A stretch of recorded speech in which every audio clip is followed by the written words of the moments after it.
qu'on a en cours de lancement en l'état actuel, c'est de la mise en place d'informations pratiques personnalisées à travers une diffusion télévisuelle. Et donc la consultation est lancée en l'état actuel. Nous espérons pouvoir mettre en place ce dispositif à partir de la fin de l'année. Ce sont des informations pratiques qui vont concerner la Réunion, bien évidemment. Informations pratiques, informations sur la vie de la société réunionnaise, de la Réunion en général, mais également informations aéroportuaires. Et donc ces informations seront actualisées régulièrement et personnalisées. Est-ce qu'il y aura d'autres aménagements de cette envergure ?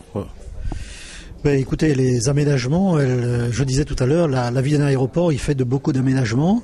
Nous le faisons régulièrement en relation avec les enquêtes de satisfaction qu'on a été amené à réaliser avec les clients.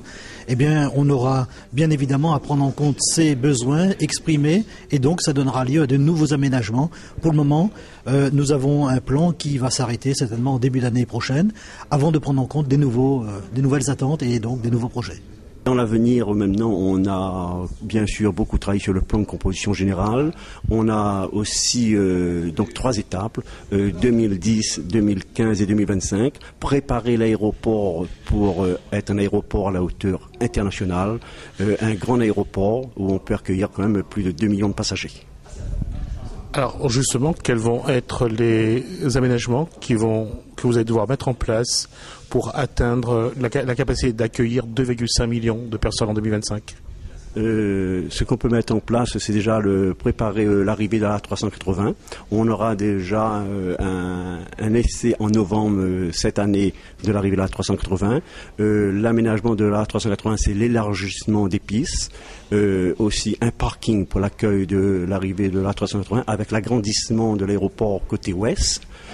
Ensuite, l'agrandissement de l'aéroport sur le parking avec une fougère en plus pour donner justement de l'espace, plus d'espace à l'arrivée. Ensuite, l'agrandissement, ça sera donc en 2015.